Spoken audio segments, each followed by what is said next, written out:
السلام عليكم ورحمة الله وبركاته. بسم الله الرحمن الرحيم. الحمد لله رب العالمين، والصلاة والسلام على أشرف الأنبياء وسيد المرسلين نبينا محمد وآله وصحبه ومن سار على نهجه إلى يوم الدين. أما بعد. அன்புக்குரிய சகோதரிகளே, தாய்மார்களே, நாம் தொடர்ச்சியாக குர்ஆனுடைய விளக்கங்களை படித்து வருகின்றோம். அந்த தொடரில் நாங்கள் கடைசியாக சூரா அல் ஃபாத்திஹா படித்தோம். இப்போ நம்ம அன்றாடம் தொழுகையில் ஓதுகிற சூரா அல் ஃபாத்திஹா. அப்போ அந்த சூரா அல் ஃபாத்திஹாவுடைய கருத்தை, அதனுடைய விளக்கத்தை விளங்கி தொழும் பொழுது அந்த தொழுகையில் ஒரு உயிரோட்டம் இருக்கும், ரூஹானியத் இருக்கும். அப்போ அந்த வகையில் நம்ம சூரா அல் ஃபாத்திஹாவை படித்தோம். அதை நாங்கள் தொழுகையில் அன்றாடம் ஓதுகிறோம். அதே மாதிரி எங்களோட பிள்ளைகள், எங்களோட சகோதரிகள், நாங்கள் அவங்களுக்கு அதை படித்தும் கொடுக்கணும். அப்போ சூரா அல் ஃபாத்திஹா அதோடு சேர்த்து நாங்கள் சில சிறிய சூறாக்களை தொழுகையில் ஓதுவோம். அப்போ இந்த தஃப்சீர் வகுப்பினுடைய முக்கியமான ஒரு நோக்கம், நம்ம அன்றாடம் தொழுகையில் ஓதுகிற சூறாக்களை கருத்தை விளங்கி ஓதும்போது அல்லாஹ் தஆலா இந்த சூறாவில் எனக்கு என்ன செய்தி சொல்ல வாரேன், என்னென்ன விஷயங்கள் அல்லாஹ் சொல்கிறான்ங்கிறத நாங்கள் விளங்கி ஓதும்போது அதில் எவ்வளோ ஒரு இன்பம் இருக்கும். அல்லாஹ்வுடைய கலாம் தான், அல்லாஹ்வுடைய வார்த்தையை நாங்கள் விளங்கி ஓதும்போது அதில் தனியான ஒரு இன்பம் இருக்கும். அல்லாஹ் இந்த விஷயத்தை இந்த சூறாவில் சொல்கிறான், அதை நான் ஓதுறேன். இப்போ நம்ம தக்பீரை கட்டி சூரா அல் ஃபாத்திஹா ஓதி அதுக்கப்புறம் நாங்கள் வேறு சின்ன சின்ன சூறாக்களை ஓதுவோம். அப்போ அந்த சின்ன சின்ன சூறாக்களை தான் நாங்கள் ஒவ்வொரு வகுப்புலையும் படிக்க இருக்கிறோம். அப்போ அப்படி இப்போ இன்றைக்கு நாங்கள் 2 சூறாக்களை படிப்போம். முதல் வகுப்பில் ஒன்று, அடுத்த ஒன்று படிப்போம். இந்த 2 சூறாவையும் நீங்கள் மகரிப் தொழும் பொழுது அல்லது இஷா தொழும் பொழுது இன்ஷா அல்லாஹ் நீங்கள் ஓதுகிற பொழுது இதற்கு முன்னால் அந்த சூறா ஓதுனத்துக்கும் இப்போ நீங்கள் படித்து ஓதுறதுக்கும் வித்தியாசம் விளங்கும். அப்போ அதுதான் நோக்கம். அந்த அடிப்படையில் நாங்கள் இன்றைக்கு சூரா அல் மாஊன் அரைத்தல்லதி யுகதி பித்தீன், இதை நம்ம அடிக்கடி ஓதுறது எல்லாருக்குமே பாடமான சூறா. அப்போ இந்த சூறாவை நாங்கள் அதில் கருத்து, பொருள், இந்த மிச்ச ஆழமாக நான் தஃப்சீர் விளக்கங்களுக்கு போக இல்லை. மிச்ச ஆழமான தஃப்சீர்கள் இன்னும் அறிஞர் இப்படி சொன்னார். நம்ம அன்றாடம் இதை விளங்குறதுக்குரிய அடிப்படைகளையும் இதில் சொல்ல வார செய்திகள், அல்லாஹ் தஆலா ஏன் இந்த செய்தியை சொல்கிறான்னு சுருக்கமான ஒரு தெளிவையும் நாங்கள் இன்ஷா அல்லாஹ் அதில் பார்ப்போம். சூரா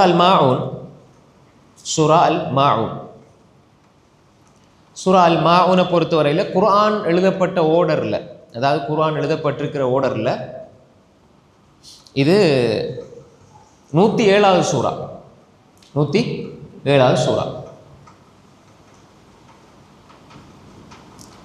அல் மாஊன் இந்த சூரா மக்காவில் இறக்கி வரப்பட்ட ஒரு சூரா மக்கியான்னு சொல்லுவாங்க.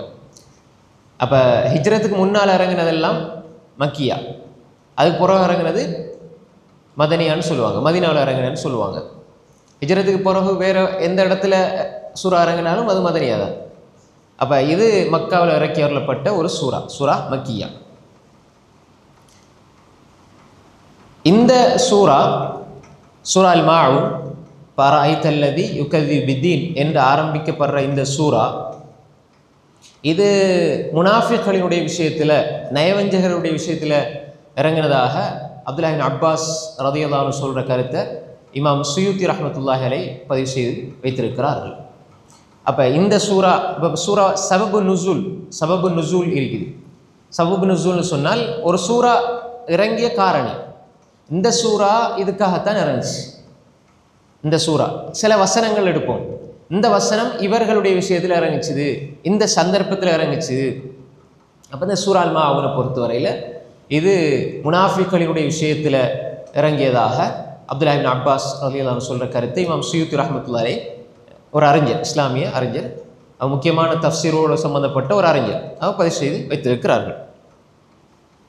வேறு சில மனிதர்களோடு சம்பந்தப்பட்டது என்ற கருத்தையும் வேறு சில அறிஞர்கள் சொல்லியிருக்கிறார்கள். அப்போ மொத்தமாக இந்த சூரா அல் மாஊன் இப்படி இந்த காரணத்துக்காக இறக்கி வரப்பட்டது என்பதை நாங்கள் ஆரம்பத்தில் விளங்கிக் கொள்ள வேண்டும். அல் மாஊன் என்ற கருத்து என்ன? அற்ப பொருள். அல்மாவுன்னா அற்ப பொருட்கள் நம்ம சொல்லுவோம்.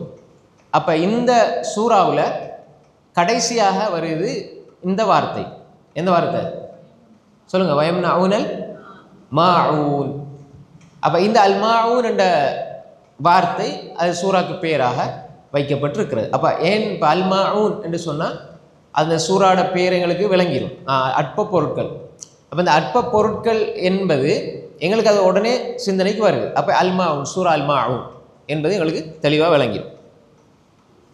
ரைட். இந்த சூறா பாருங்க, மொத்தம் இந்த சூறாவில் 7 வசனங்கள் இருக்குது. இந்த 7 வசனங்களையும் நாங்கள் இன்றைக்கு பார்ப்போம். முதலாவது வசனம் பாருங்க, அரஐதல்லதி யுகذிபு பித்தீன். அரஐதல்லதி யுகذிபு பித்தீன்.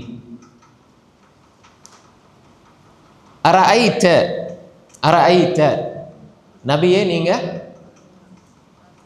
கவனித்து பார்த்தீரா? கவனித்து பார்த்தீரா? அரஐத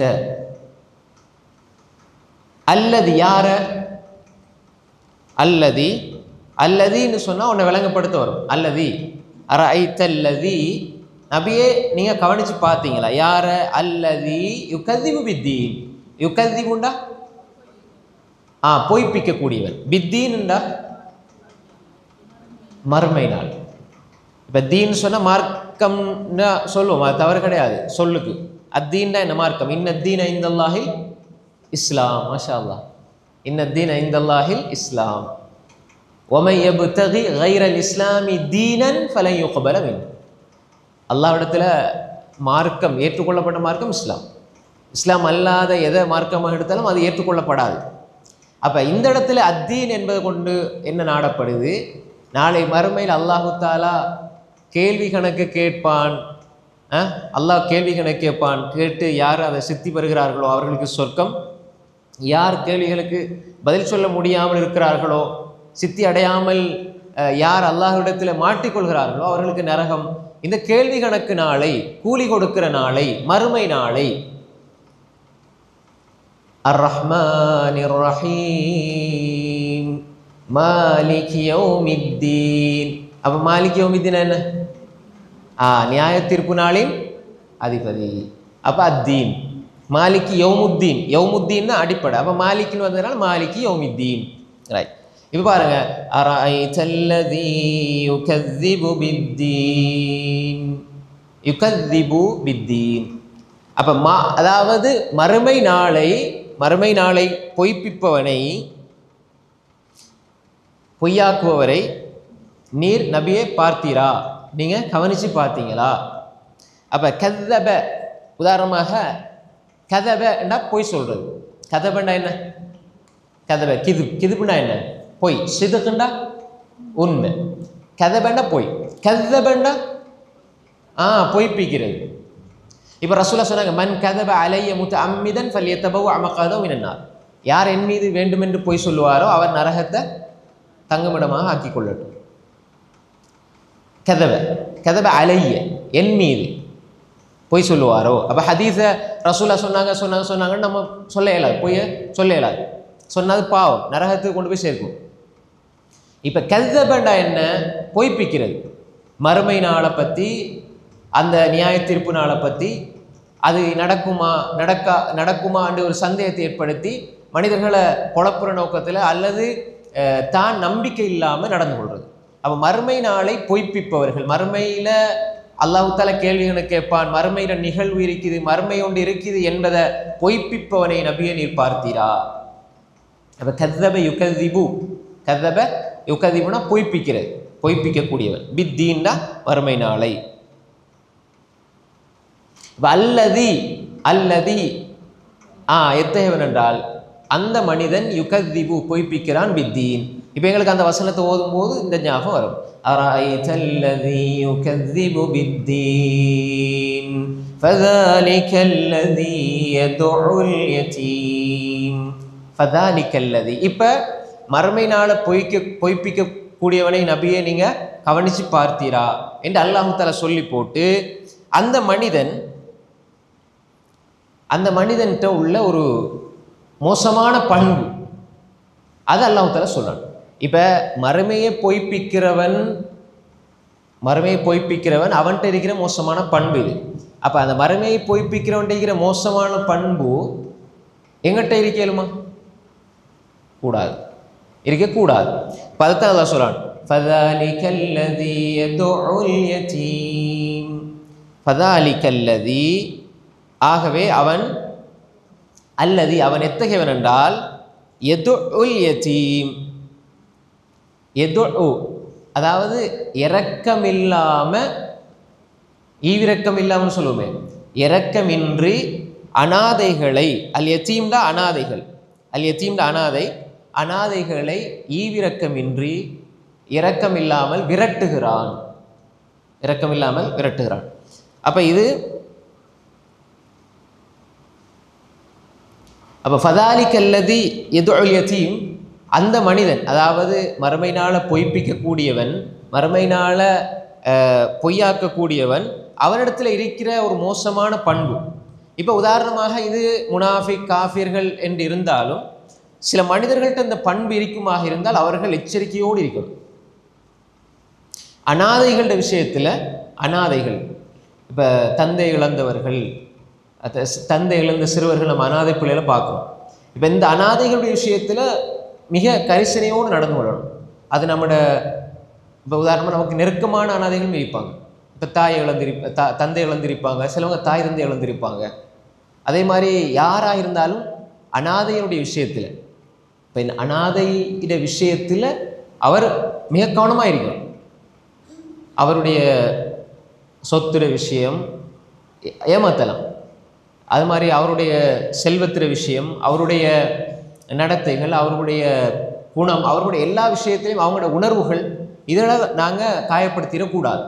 அதே மாதிரி நல்ல விஷயங்களை தடை செய்யக்கூடாது. அவங்களை விட்டு முடியுமான அளவு அவர்களை சேர்ந்து அவர்களுக்காக கொடுத்து அவர்களை பராமரிக்கக்கூடியவர்கள். ரசூல் ஸல்லல்லாஹு அலைஹி வஸல்லம் இதுக்கு நிறைய சிறப்பு சொல்லியிருக்கிறாங்க. அனாதைகளை பராமரிக்கிறது. விளைஞ்சானே, நானும் அனாதையை பராமரிப்பவர்களும் சொர்க்கத்தில் இப்படி இருப்போம்னு சொன்னாங்க ரசூல் ஸல்லல்லாஹு அலைஹி வஸல்லம். அப்போ எனவே அனாதைகளோட விஷயத்தில் ஈவிரக்கம் இல்லாமல் நடந்து கொள்ளக்கூடாது. அது முஸ்லீம்களோட பண்பில்லை, மோமீன்களுடைய பண்பில்லை. அப்போ எனவே இந்த மனிதன் யாரு, மார்க்கத்தை பொய்ப்பிக்கிறானே அத்தகைய மனிதன் அவன் எப்படி இருக்கிறான்டா, ஏன்னா நாளைக்கு மறுமை ஒன்று இல்லை, கேள்வி கணக்கு இல்லைண்டா அவன் உலகத்தில் எப்படி வாழலாம் தானே. இந்த உலகத்தில் பாவம் செய்கிறது காரணம், மனிதன் பாவம் செய்கிறது காரணம் ஒன்று மறுமையினால் நிராகரித்து வாழ்றது, ரெண்டாவது அவனுக்கு தெரியும் ஆனால் அதை மறந்து வாழ்றது. ரெண்டு விஷயம், ஒன்று மறுக்கிறது, இன்னொன்று மறந்து போகிறது. அதான ஒரு மனிதன் எப்பயுமே மறதியில் தான் இருப்பான். அதாவது கஃப்லான்னு சொல்லுவாங்க. யார் அறிவோடு தெளிவோடு இல்லையோ அவர்கள் காஃபிலூன், அவர்கள் கஃப்லாவில் இருப்பாங்க. எப்போ மனிதன் உறங்கி கொண்டிருக்கிறான், வாழுகிற காலத்தில் அல்லாட சிந்தனை இல்லாத மனிதன் உறங்கி கொண்டிருக்கிறான். உறங்கி கொண்டிருக்கிறான்னா அது நாங்கள் கண்ணால் தூங்கி அப்படி இரவில் கட்டில் தூங்குற மாதிரி அல்ல. உறங்கி கொண்டிருக்கிறான்டா மனிதன் அல்லாட சிந்தனையோடு இருந்தால் உயிரோடு இருப்பான். அவன் அல்லாட சிந்தனையில் கஃப்லா இருக்கும் என்றால் அவன் மௌத்து வரை உறக்க நிலையில் இருப்பான். மௌத்து வரும்பொழுது முழிப்பான். கடைசி நேரத்தில் பாருங்கள், அல்லாஹ் என்ன சொல்கிறான், மௌத்து வந்த உடனே அல்லாஹ் என்ன பிற்படுத்துன்னு கேட்குறதெல்லாம் மிச்சம் வருஷம் தாண்டு கேட்க மாட்டான். எப்படி கேட்பான்? சூரா அல் முனாஃபிகூன்ல அல்லாஹ் கடைசியில் சொல்லும் பொழுது, யா அய்யுஹல்லதீன ஆமனூ லா துல்ஹிக்கும் அம்வாலுக்கும் வலா அவுலாதுக்கும் அன் ஸிக்ரில்லாஹ் வ மை யஃஅல் ஸாலிக ஃபஉலாயிக ஹுமுல் காஸிரூன் வ அன்ஃபிகூ மிம்மா ரஸக்னாக்கும் மின் கப்லி அன் யஅதிய அஹதக்குமுல் மௌத் ஃபயகூலு ரப்பி லவ்லா அഖர்தனி இலா அஜலின் கரீப். கொஞ்ச நேரம் யா அல்லாஹ், கொஞ்ச நேரம் அவகாசம் தான் யா அல்லாஹ். அப்போ அவகாசம் கொடுக்கப்படாது. ஏன்னா அந்த நேரத்தில் அவன் விழித்தெழும்புகிறான். ஆனால் விழிக்கிற பொழுது அவன் நன்மை செய்ய நினைக்கிறான், அவகாசம் கொடுக்கப்பட மாட்டான். அப்போ எனவே மனிதன் இந்த மாதிரியான காரியங்களில் பாவங்களில் ஈடுபடுறதுக்கு காரணம் அவன் மறுமையை மறந்தவனாக வாழ்கிறான். காஃபிராக இருந்தால் மறுத்து வாழ்கிறான். மூமினாக இருந்தும் பாவம் செய்கிறானாக இருந்தால் அவன் மறுமையை மறந்து வாழ்கிறான். ரைட். அடுத்து பாருங்க, 3வது வசனம். எதுண்டா இல்லை விரட்டுகிறான். அல் யத்தீம் அனாதை. இப்போ சிலவங்க வந்து அராய்த்தல்லதி யுகதிபு பித்தீன் ஃபதாலிக்கல்லதி எதுல் யத்தீம் ஓதுவாங்க. அது பிள்ளை. அது ஓதும் பொழுது பாருங்க எதுல் யத்தீம். உதாரணமா ஃபதாலிக்கல்லதி எதுல் யத்தீம், அந்த எது துவா செய்கிற நகரத்தில் வரும். அது தா எதுண்டா எதுல் யத்தீம் அப்படி ஓதுவாங்க. இது அப்படி அல்ல. இந்த இடத்துல எது அல்ல எது. அப்போ எப்படி வரும்? எதுல் யத்தீம். فذلك الذي يدعو اليتيم يدعو اليتيم அப்படி ஓதுறோம். ولا يحض على طعام المسكين ولا يحض ولا يحل ஓதுவாங்க. அவப்பில ولا يحل ஓதுவாங்க. இந்த லாது சரியா உச்சரிக்கணும். லாது ولا الضالين ولا الضالين ولا الضالين ஓதுவாங்க. அதெல்லாம் பிள்ளை. ولا يحل يحلنا பிள்ளை.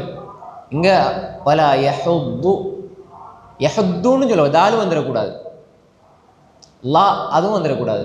லாது ولا يحض على طعام المسكين. அப்ப இந்த மனிதன் அராய்த்தல்லதி யுகதிபு பித்தீன், நான் ஏன் திருப்ப திருப்ப அதை ஓதுறேன்னு சொல்கிறேன்டா உங்களுக்கு அது மனசில் பதியணும். இல்லைங்களா? அப்போ இந்த வகுப்பில் சூரா அல் மாஊன் முழுக்க அப்படியே தலையில் இருக்கணும். வலா யஹுத்து அலா துஆமில் மிஸ்கீன். அப்போ அவன்கிட்ட இருக்கிற ஒரு பண்பு தான் மோசமான பண்பு. வலா யஹுத்துன்னா என்ன? தூண்டுவதில்லை. எதற்கு தூண்டுவதில்லை? துஆமில் மிஸ்கீன், மிஸ்கீன்களுக்கு உணவளிக்க தூண்டுவது இல்லை. பாருங்க, யத்தீம் அதுக்கப்புறம் என்ன? மிஸ்கீன்.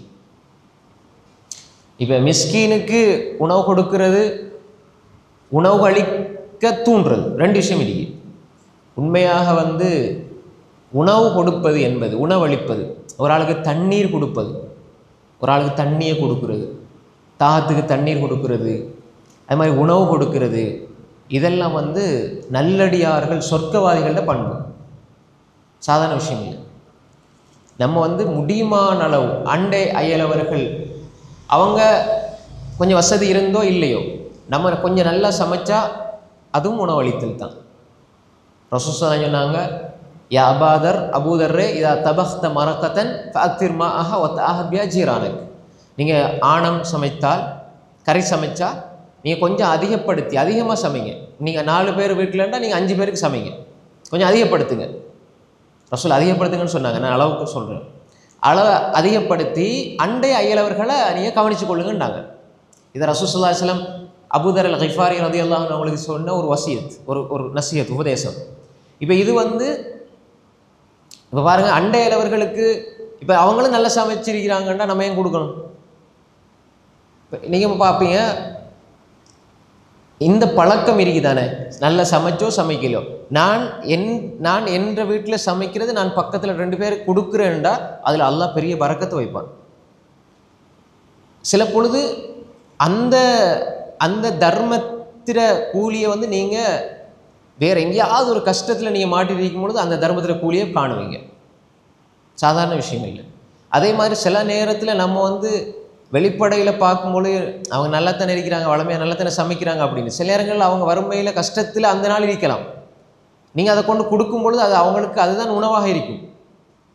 அப்போ எனவே இந்த தர்மம், இந்த உணவு அளித்தல் என்பது இது நல்லடியார்கள், முஃமின்கள், முத்தகீன்களுடைய பண்பாக அல்லாஹு தஆலா பல இடங்களில் பல விதமாக சொல்கிறாங்க. அப்போ ஒன்று உணவளிக்கணும், உணவு கொடுக்குறது.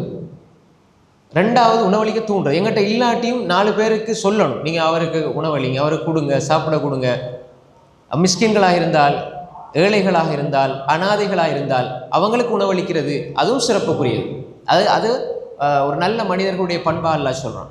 அதே மாதிரி அண்டை அயலவர்களுக்கு எங்களோட சொந்தக்காரர்களாக இருந்தால், இப்போ ஒரு சதகா அது ஒரு மனிதனுக்கு கொடுக்குற பொழுது ஒரு நன்மை கிடைக்கும், சொந்தக்காரர்களுக்கு கொடுக்குற பொழுது 2 நன்மை கிடைக்கும். ஏன் காரணம்? 2 நன்மைடா 1 2 அல்ல, அது கொடுக்கப்படுற நன்மையில் 2 மடங்கு. ஏன் அது ஒன்று தர்மம் செஞ்ச நன்மை, இன்னும் ஒன்று உறவை சேர்ந்து வாழ்ந்த நன்மை.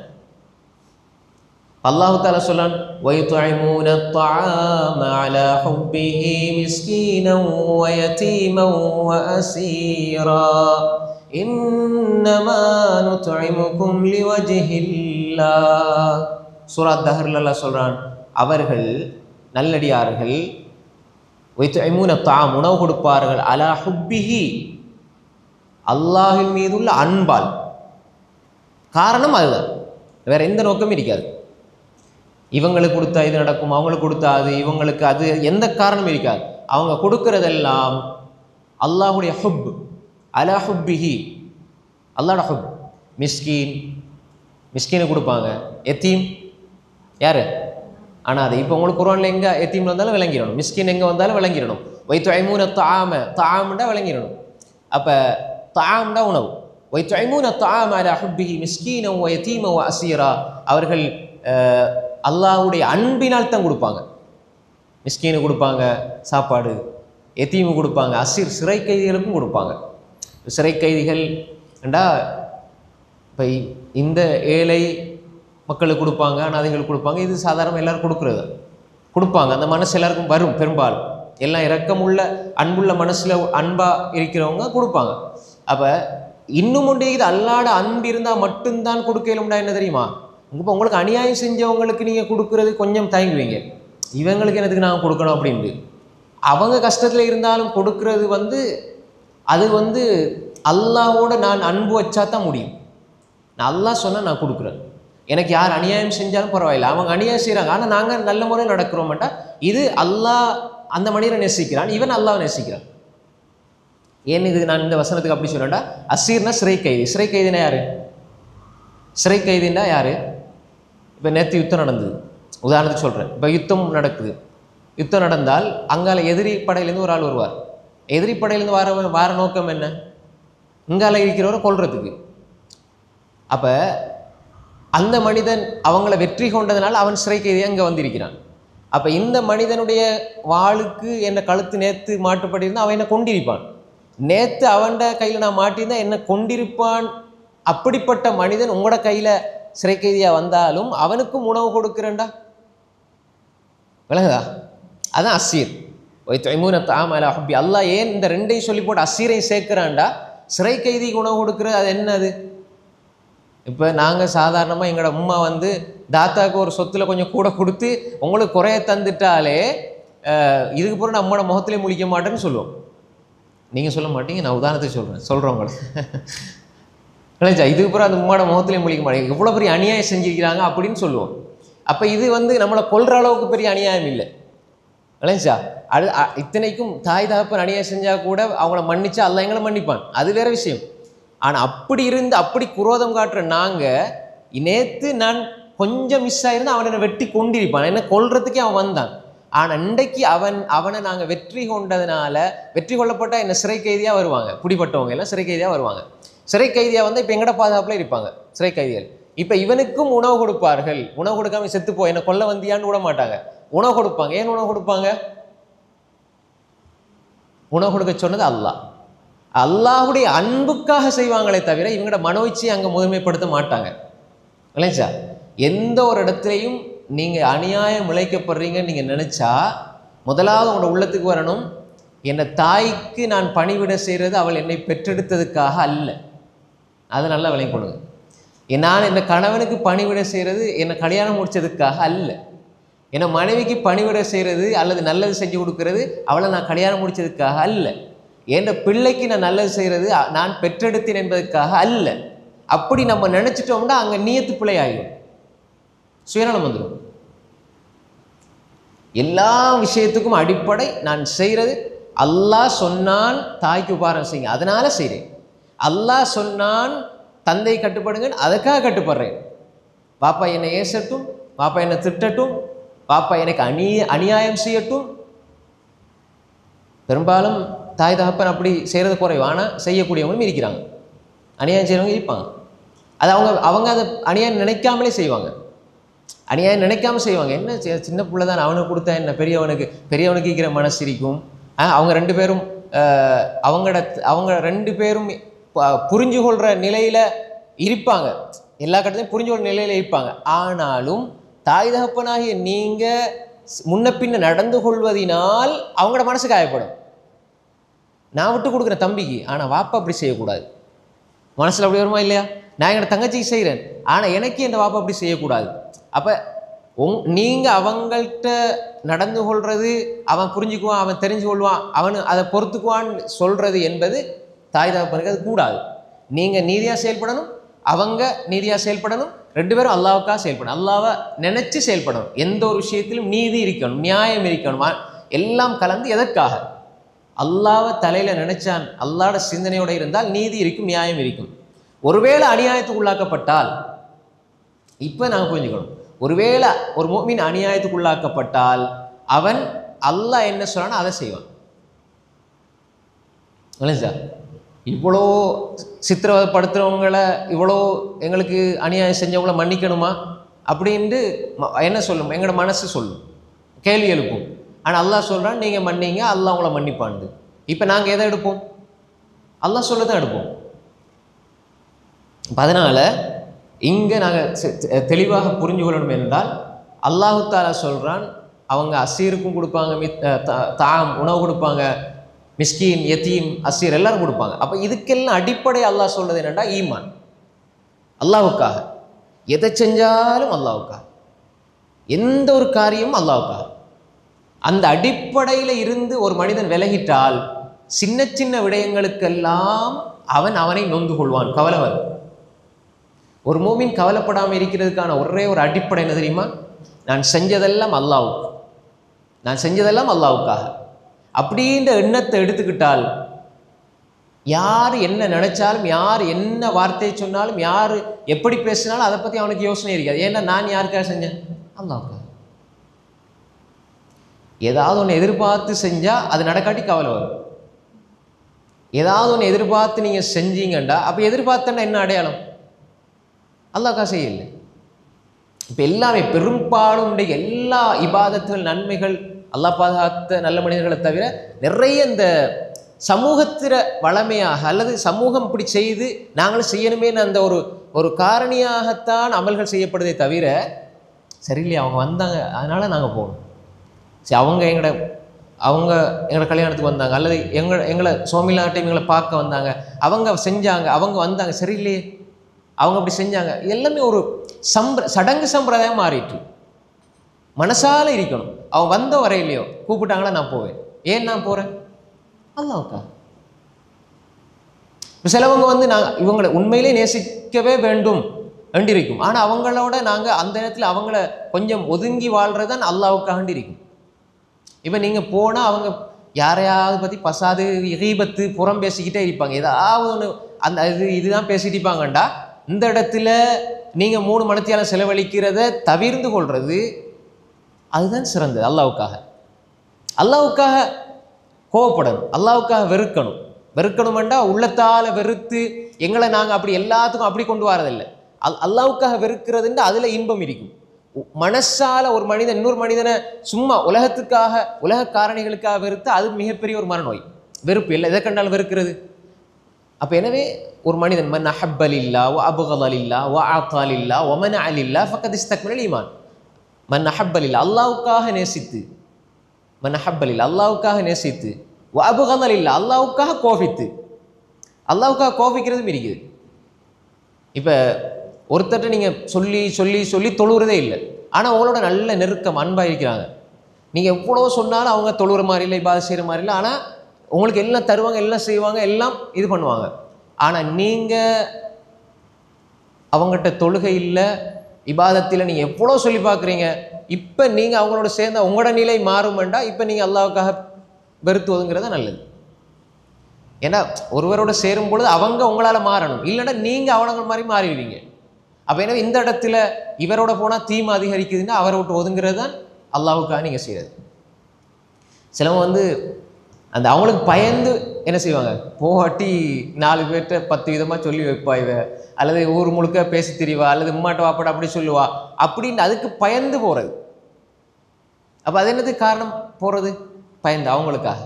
அது மாதிரி ஒவ்வொரு விஷயத்துக்கும் இப்போ இன்றைக்கு ஏன் போறீங்க, ஏன் வந்தீங்க, எதுக்கு செஞ்சீங்க, எல்லாத்திர கேள்விக்கும் பதில் அல்லாஹ்வுக்காக வேண்டியிருந்தால் அது அமல். கேள்விக்கு பின்னால் பதில் மாமிக்காக, மச்சிக்காக, உம்மாக்காக, வாப்பாக்காக அல்லது கணவனுக்காக அல்லது பிள்ளைகளுக்காக வேண்டியிருந்தால் அது உலகத்துக்காக. யார் எதற்காக எது செய்கிறாரோ அவருக்குரிய இது கிடைக்கும். இன்னமல் அமல் பின்னியாத் இன்னமல் குலிம்ரி மானவா. ரசூலுல்லாவோட ஹிஜ்ரத் போறாரு, ஆனால் அவர் போறது இன்னொரு பெண்ணை திருமணம் முடிக்கண்டா, அது ஹிஜ்ரத் இல்லை. அது ரசூலோட போனாலும் சரி. இல்லைங்களா? அதான் சஹீஹ் புகாரி முதல் ஹதீஸ். ஹை அப்போ வலா யஹுத்து அலா தஆமில் மிஸ்கீன். ஒன்று நாங்கள் இதில் 2 விஷயம் இருக்கு. ஒன்று உணவளிக்கணும். எங்கிட்ட இல்லையா உணவளிக்க தூண்டணும். ஒன்று சாப்பாடு கொடுங்க, அவங்களுக்கு கொடுங்க. நாங்கள் அப்படி அதாவது நன்மை கருதி சொல்லணும். இப்போ நான் தப்பிச்சிடணும் என்பதுக்காக இல்லை. நீங்கள் அவங்ககிட்ட போய் கேட்டுங்க. கடன் கேட்டால் உண்மையிலே நல்லா தாரவங்க, ஏமாற்ற மாட்டாங்க. ஒரு நிற்கதியான நிலையில் கடன் கேட்குறாங்கன்னா கொடுத்து உதவி செய்யணும். சார் அவங்களும் கொடுக்குறாங்க. ஏமாத்துறவங்களுக்கு நாங்கள் தவிர்த்து உள்ளது பிரச்சனை இல்லை. அவங்க தரவே மாட்டாங்கன்னா கொடுக்க தேவையில்லை. அதே நேரம் எங்கிட்ட இருக்குது, உதவி செய்யலாம்னா செய்யலாம். அல்ஹம்துலில்லாஹ் நன்மை கிடைக்கும். ரைட். இன்னும் ஒன்றிக்குது நாங்கள் தூண்டுறது. அதாவது நீங்கள் அவங்களோட பார்த்துங்கன்னு மாட்டி விடுறது அந்த மாதிரி இல்லை. நீங்கள் அவங்களோட கேட்டுங்க, அவங்கள்ட்ட பார்த்துங்க அப்படி இல்லை. இப்போ எனக்கு தெரிஞ்ச ஒரு நல்ல நெருக்கமான ஒரு ஆள் இருக்கிறாங்க, ஃபோன் பண்ணி என்கிட்ட நாண்டைக்கு சமைக்க இல்லை, இந்த இவங்க பசியோடு இருக்கிறாங்க, நீங்கள் இவங்களுக்கு இப்படி கொடுங்கன்னு சொல்லி தூண்டுறது. அது யாராக இருந்தாலும் சரி. இல்லை சார். அப்போ இந்த பழக்கம், உணவு கொடுத்தல், உணவளிக்க தூண்டுதல் மோமீன்களுடைய பழக்கம். எந்த ஒரு சின்ன ஒரு விஷயமா இருந்தாலும் சரி, ஒரு தண்ணி கொடுக்குறதா இருந்தாலும் சரி, அல்லது ஏதாவது உணவு பொதி வாங்கி கொடுக்குறதாக இருந்தாலும் சரி, ஏழை எளிய மக்கள் உங்களோட கை நீட்டி உணவு தாங்கன்னு கேட்டால் கொடுங்க. அது அவரை பார்த்தா எப்படி இருக்குது, அவர் அப்படி இருக்கிறாரோ, இதுக்குத்தான் அதுக்குத்தான் நம்ம கற்பனை பண்ணவே இல்லை. அதை அல்லாஹ் அவங்களும் பார்த்துக்குவாங்க. நேரடியாக எது தெரியுதோ அது மட்டும்தான். யார் உங்கள்கிட்ட வந்து கேட்டாலும் அல்லாஹ் என்ன சொன்னான், நாங்கள் சில அடுத்தடுத்த இதில் படிப்போம். கேட்டால் யாராவது உங்கள்கிட்ட கேட்டால் நீங்கள் விரட்டாதீங்க. அல்லாஹ் சொல்லிவிட்டு நான் செய்கிறேன், அவ்வளோதான். அதை 4 கேள்வி கேட்டு 5 கேள்வி கேட்டு அதை வீடியோ பண்ணி நீ எங்கேருந்து வாரீங்க அங்கேருந்து வாரீங்க, உங்களுக்கு ஏழுமா கொடுங்க, அவ்வளோதான். இல்லைங்க சார். அப்போ அந்த மாதிரி ஒரு மனிதன் இந்த உணர்வோடு இருப்பான். உண்டு அவன் செய்வான், இல்லைன்னா செய்யக்கூடியவர்களை அப்படி உற்சாகப்படுத்துவான். இந்த ரெண்டும் இல்லைண்டா அவன் முஸ்லீமாக மோமீனாக, தூய முஸ்லீமாக மோமீனாக இருக்க வாய்ப்பில்லை. அப்போ உணவு கொடுக்கணும். வலா யஹுத்து அலா தஆமில் மிஸ்கீன். அடுத்து அல்லாஹ் தஆலா சொன்ன பாருங்க, ஃபவைலுல் லில் முஸல்லீன். ஃபவைலுல் லில் முஸல்லீன். ஃபவைலுல் லில் முஸல்லீன். தொழுகையாளிகளுக்கு கேடுதான். வயல்னா என்ன? வயல்னா அந்த கருத்து சில அறிஞர்கள் சிலர் சொல்றாங்க. ஆனால் இந்த இடத்துல அல்லாஹ் தஆலா ஃபவைலுல் லில் முஸல்லீன், தொழுகையாளிகளுக்கு கேடுதான், கேடுண்டாகட்டும். அப்போ எல்லா தொழுகையாளிகளுக்கும் இல்லை. தொழுகையாளிகள் 2 விதமாக தொழுகையாளிகள் இருப்பாங்க. ஒன்று கத் அஃப்லஹல் முஃமினூன் அல்லதீன ஹும் ஃபீ ஸலாத்திஹிம் ஹாஷிஊன். முஃமின்கள் வெற்றி பெற்று விட்டார்கள். முஃமின்கள் வெற்றி பெற்று விட்டார்கள். அல்லதீன ஹும் ஃபீ ஸலாத்திஹிம் ஹாஷிஊன்.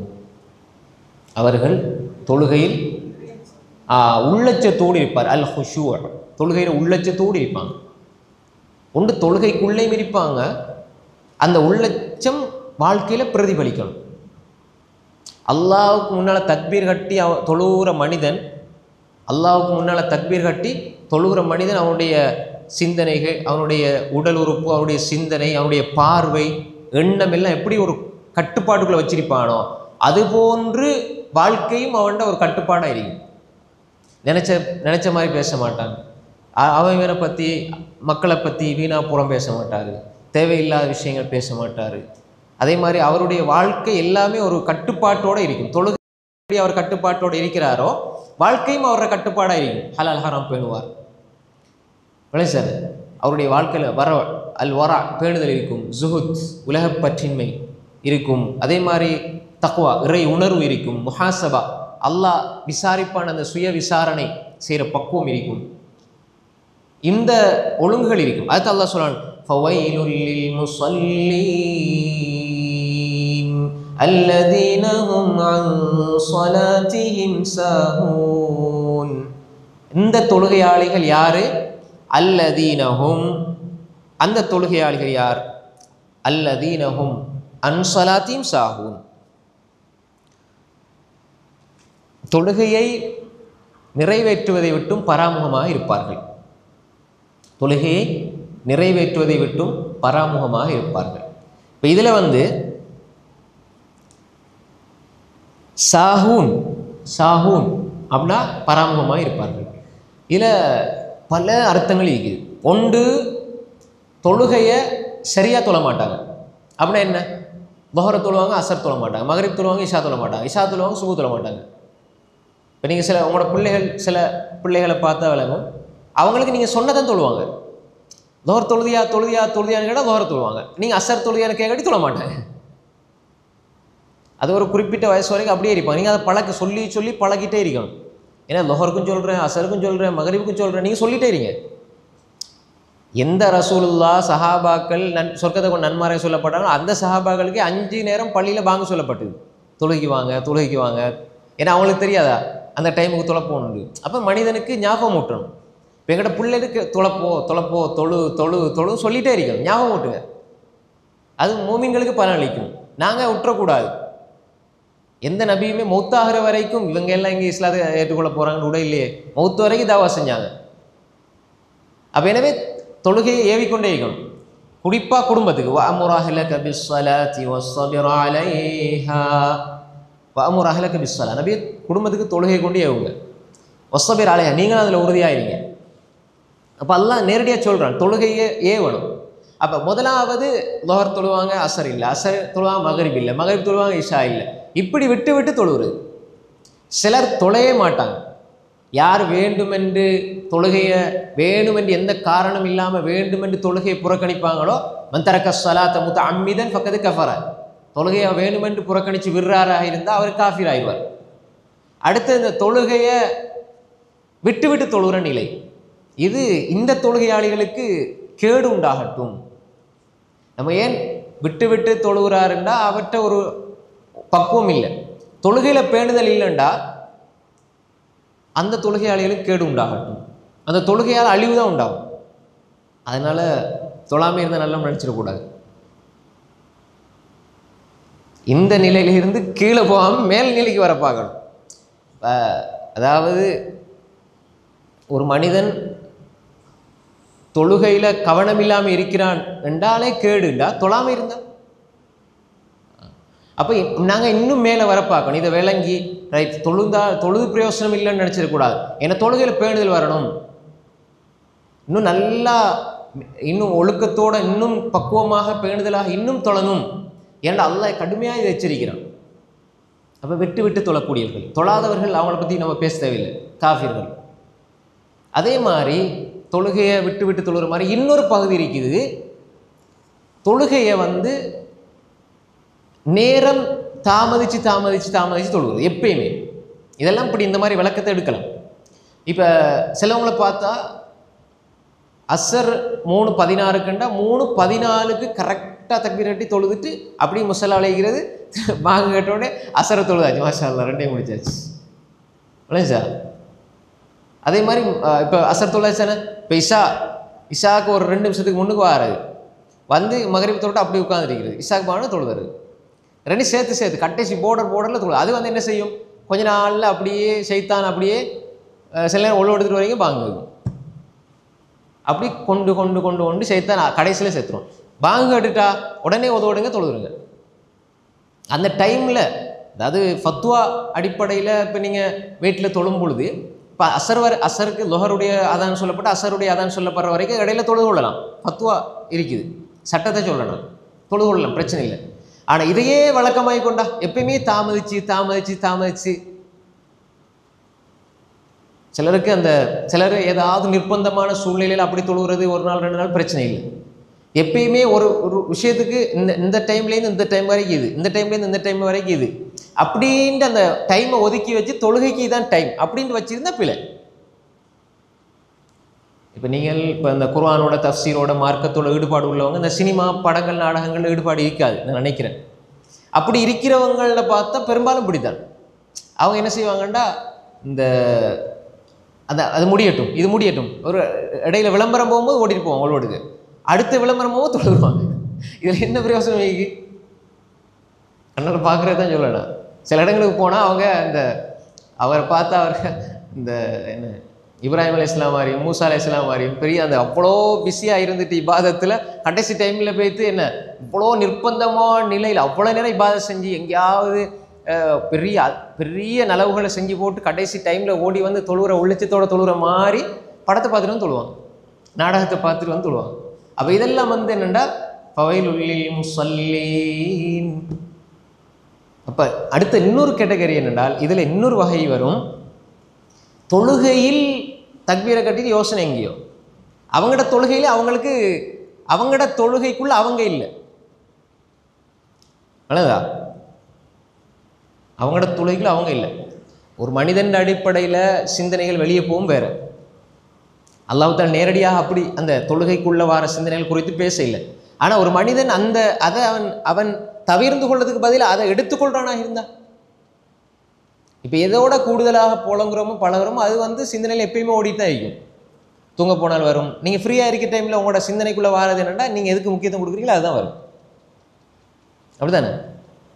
இப்போ ஏன் கனவுகள் வந்து கூடுதலாக வந்து நீங்கள் எதோட எந்த சிந்தனையோட இருப்பீங்களோ பெரும்பாலும் சும்மா சம்மந்தம் இல்லாமல் வர்றது அது ஒரு கேட்டகரி இருக்குது கனவுல. அது எல்லாமே கூடுதலாக உங்களோட எது சிந்தனையோட பிணைப்பாக இருக்குமோ அது கூடுதலாக கனவுல எங்கேயாவது ஒரு ஓரத்தில் வந்து போகும். அது மாதிரி அந்த மனசில் பதிஞ்சிருக்கக்கூடியது சிந்தனையில் வந்து போகும். தக்பீரை கட்டுனீங்கன்னா அந்த யோசனை தான் வரும். அப்போ எங்கேயோ அது இது அந்த சிந்தனைகள் ஒவ்வொரு சிந்தனைகள் வந்து போகும். அப்போ அதுவும் இருக்கக்கூடாது. தக்பீர் கட்டுனா ஷைத்தான் வந்துடுவான். அப்புறம் இயலுமான முற்று முழுதாக சிந்தனைகளை அகற்ற முடியாவிட்டாலும் மேக்சிமம் ட்ரை பண்ணி கொண்டு வரணும் தொழுகையை. ஏன்னா சைத்தான் வந்து நீங்கள் நல்ல ஒரு சினிமா படத்தை பார்த்துருக்கும் போது சைத்தான் அங்கே வர வேண்டிய தேவையில்லை. ஏன்னா நீங்கள் சைத்தானோட தானே இருக்கிறீங்க. நீங்கள் தக்பீரை கட்டுனா வருவான். ஏன்னா நீங்கள் இருக்கிறீங்க இப்போ அல்லாவோட தானே. பாருங்கள், நீ நல்லது செய்ய போனீங்கன்னா இப்போ பாருங்கள், நல்ல ஒரு எங்கேயாவது ஒரு கல்யாணத்துக்கு போயிட்டு யாராவது கதையை போட்டு உட்காந்து தூங்குவாங்களா? நீங்கள் அப்படி இல்லை. பொதுவாக சொல்கிறேன், இப்போ நல்ல அழகா ட்ரெஸ் எல்லாம் போட்டு கொடுத்துக்கிட்டு மினிக்கிட்டு போவாங்க, கூடாது. போயிட்டு அப்படி போயிட்டு எங்கேயாவது ஒரு கல்யாண வீட்டில் ஒரு மூலையில் கதிரையை போட்டு உட்காந்து தூங்குவாங்களா? இல்லை. அவங்க அப்படி தூங்க வேண்டிய அவசியம் இல்லை. சைத்தான் அப்படி ஆக்க மாட்டான். அதே மாதிரி உட்காந்துட்டு இப்படி யோசிச்சுட்டு கவலைப்பட்டுக்கிட்டிக்கவும் மாட்டாங்க. ஏன்னா அதுக்கு சைத்தானுக்கு அங்கே வேலை இல்லை. எங்கேயாவது நீங்கள் இபாதத் செய்கிறதுக்கு அல்லது மார்க்கத்தை படிக்கிறதுக்கு அல்லது எங்கேயாவது ஒரு நல்ல விஷயத்தை படிக்கிறதுக்கு அல்லது நல்ல விஷயத்தை ஏதாவது ஒன்றுக்கு வந்தால் சைத்தான் அங்கே வருவான். ஏன்னா சைத்தானுக்கு வேணும் என்னன்னா நீங்கள் நல்லா இருக்கக்கூடாது, இல்லைச்சா? அப்போ தொழுகைக்குள்ளே வருவான். தக்பீரை கட்டுனாலே உங்களோட சிந்தனைகள் எங்கேயாவது சம்மந்தம் இல்லாமல் நாங்கள் குர்ஆனை ஓதி குர்ஆன்ட தஃசீரையே விளங்கிட்டு இருக்கும்போது அதில் ஏதாவது ஒன்று வந்து கிளிக் ஆகும். அதுலேருந்து எங்கேயெல்லாம் போகும், இல்லைச்சா? அப்போ நாங்கள் கவனமாக இருக்கணும். எங்களோட சிந்தனைகளை ஒரு கட்டுப்பாட்டுக்குள் நாங்கள் வைத்துக்கொள்ள வேண்டும். அப்போ எனவே அல்லதீனஹும் அன் ஸலாத்திஹிம் சாஹூன்.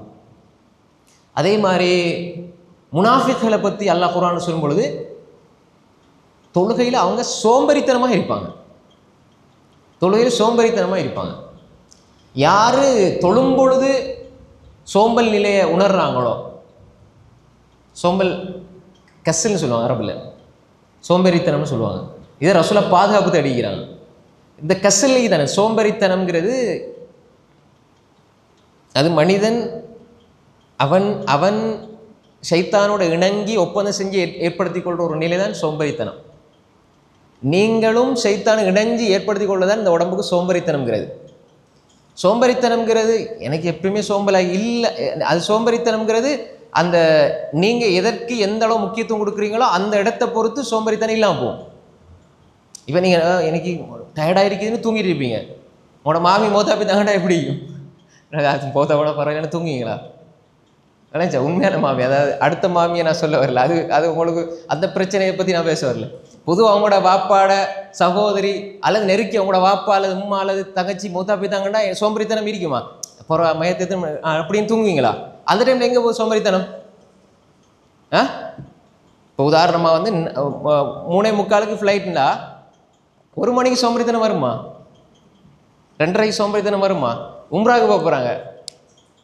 உம்ராவுக்கு போகிறது நானாவும் தம்பியும் அல்லது உம்மாவும் பாப்பாவும் உண்டா, பிள்ளைகளெல்லாம் 1 மணி 2 மணி 3 வரைக்கும் எழுப்பி தான் நிற்கிறாங்க, அல்லது 4 மணி வரைக்கும் முடிச்சுக்கிறாங்க.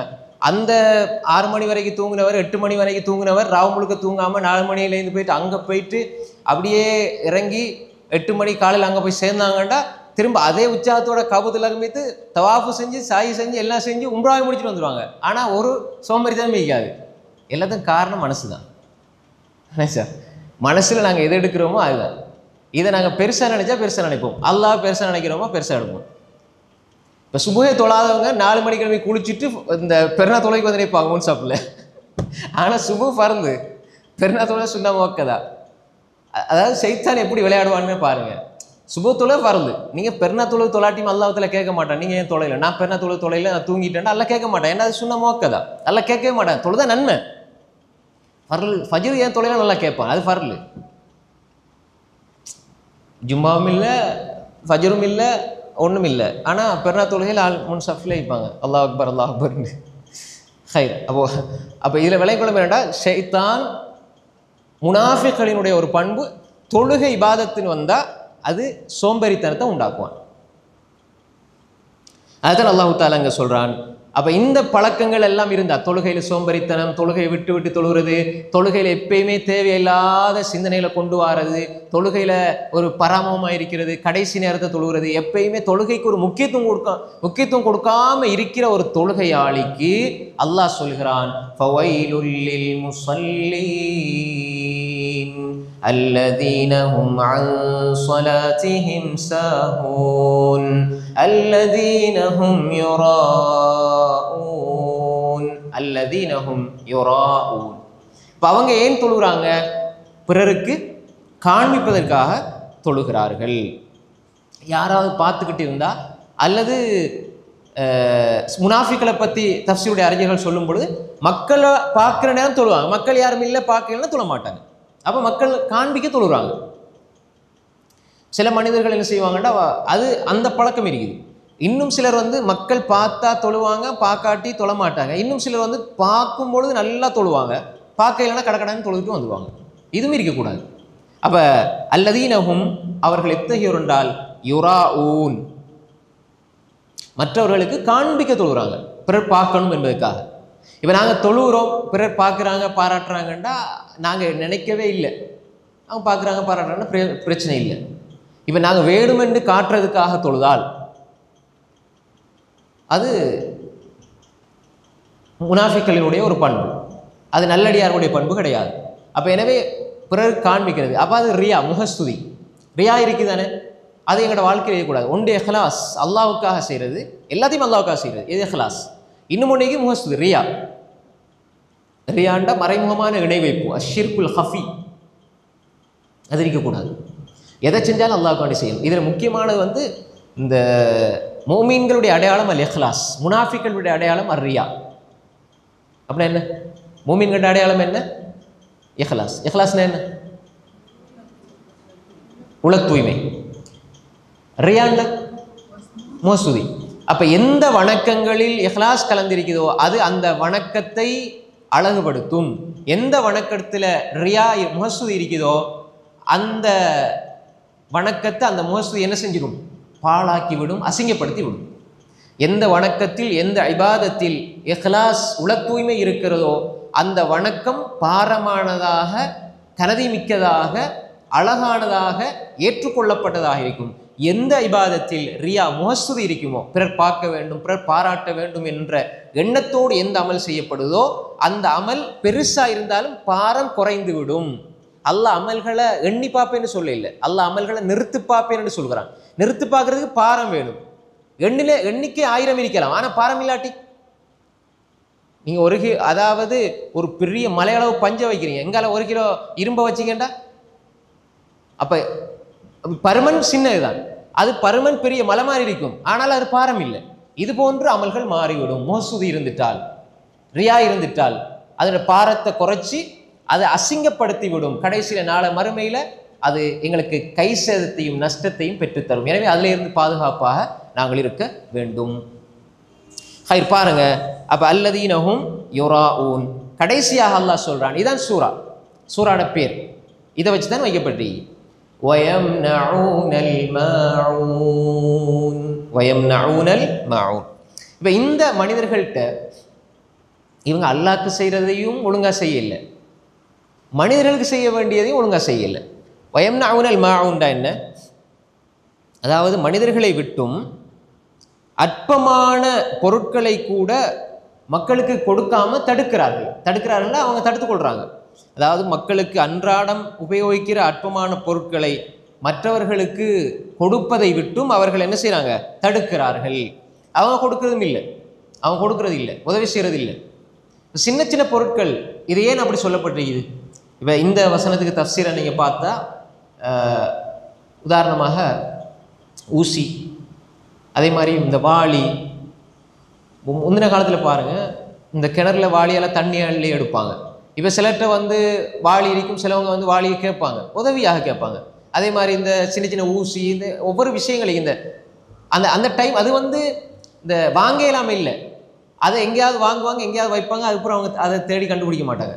அப்படி மிஸ் ஆகிடும். அது ஒரு அவசரத்துக்கு தேவைப்படும் பொழுது எனக்கு இதை கொஞ்சம் தாங்க, அதை கொஞ்சம் தாங்க அப்படின்ட்டு ஒருத்தர் கேட்கிற பொழுது, அல்லது அடுத்தவங்களுக்கு தேவைன்னு இருக்கிற பொழுது நாங்கள் கொடுக்கணும். இந்த சின்ன பொருளை கூட கொடுக்க மனசில் இடமில்லைண்டா இவங்க எப்படி தர்மம் செய்வாங்க? எப்படி ஆயிரத்தை பல்லாயிரத்தை கொடுக்க போகிறாங்க? அல்லாஹ்வுக்காக மனிதர்களுக்கு எப்படி கொடுப்பாங்க? கொடுக்க மாட்டாங்க.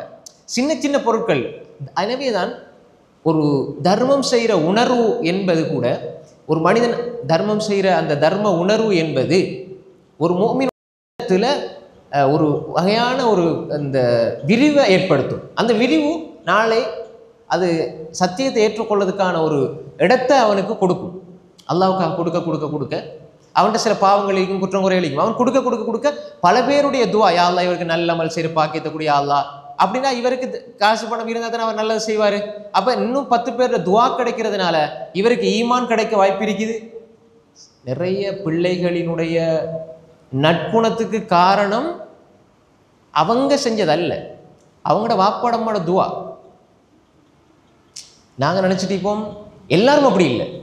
சில பொழுது வாப்பா நல்லா இருப்பாங்க, அம்மா நல்லா இருப்பாங்க, புள்ள சைத்தான் ஆயிப்பான். சைத்தான் குணம் உள்ளவனாக இருப்பான். அப்போ அது வந்து நம்மட கையில் இல்லை.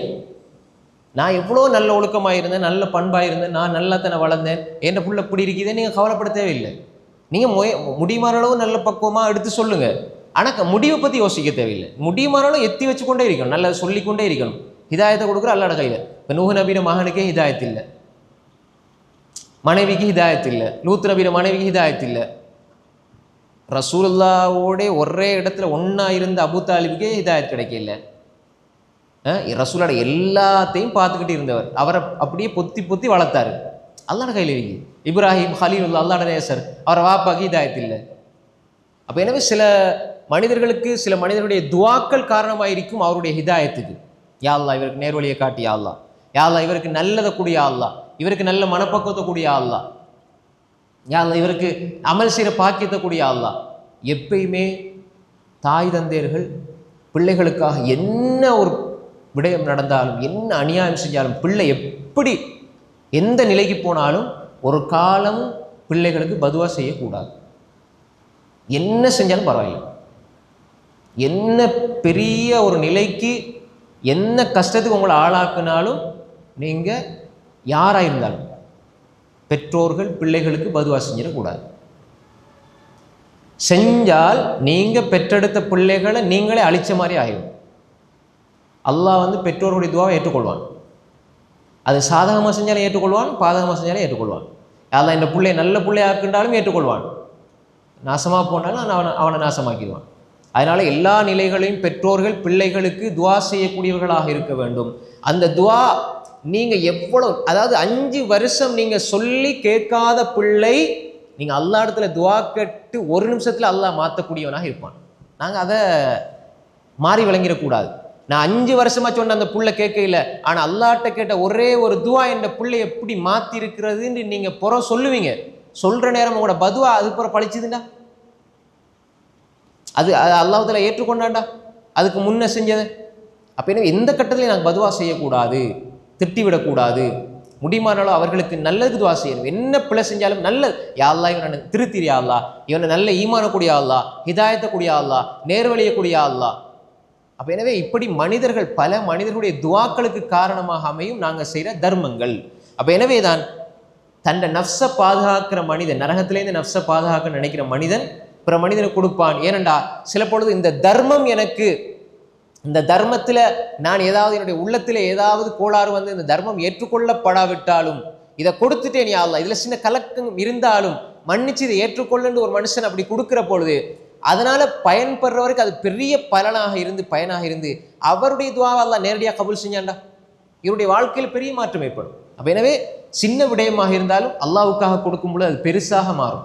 அப்போ எனவே தான் முனாஃபிக்கள் என்ன செய்ய மாட்டாங்க, கொடுக்க மாட்டாங்க, தடுப்பாங்க. அவங்களும் கொடுக்க மாட்டாங்க, பிறரை கொடுக்க விடவும் மாட்டாங்க.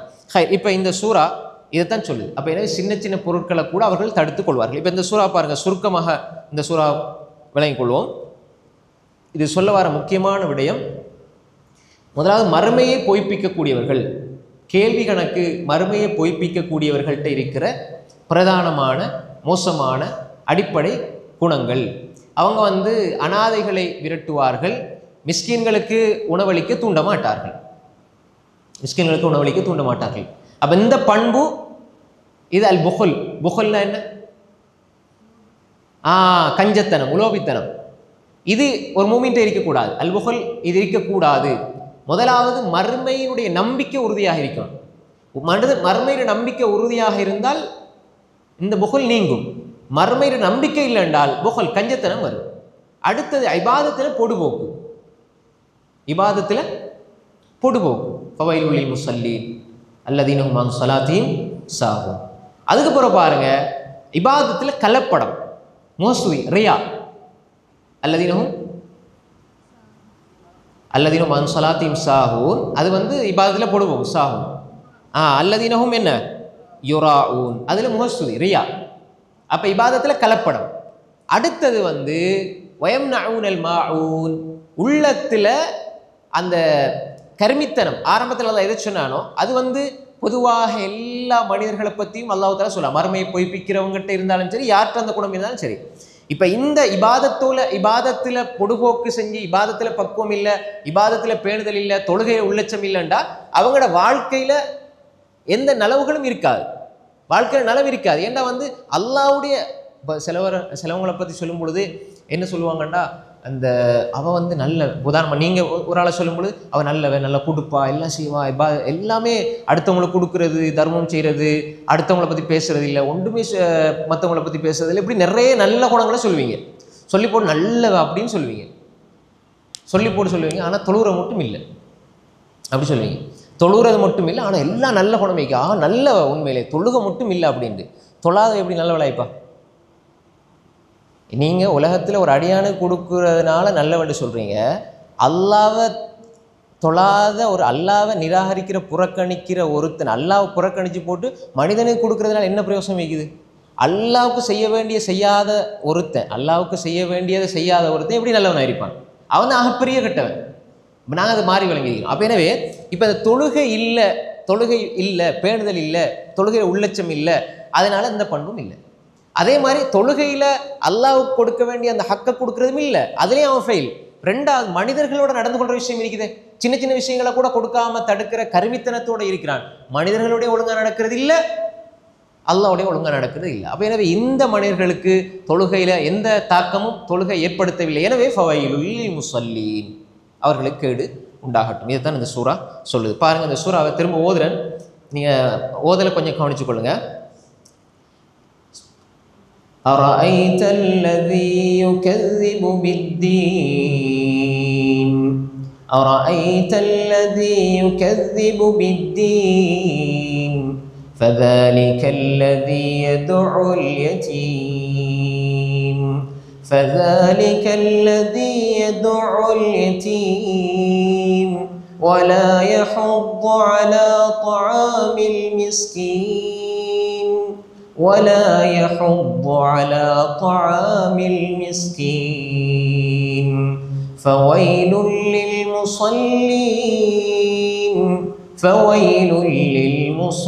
للمصلين الذين هم عن صلاتهم ساهون الذين هم عن صلاتهم ساهون الذين هم يراءون الذين هم يراءون ويمنعون الماعون. இப்போ இந்த சூறாவை நீங்கள் ஓதும்போது இப்போ இந்த வசனங்களில் தர்ஜமா அப்படி என்ன செய்யணும், வரணும். அதுதான் நம்முடைய நோக்கம். இந்த சூறாவிலேருந்து இதை படித்தோமோ அதன்படி அமல் செய்யக்கூடிய மக்களாக அல்லாஹ் நம்ம எல்லோரையும் ஆக்கி அருள்வானாக.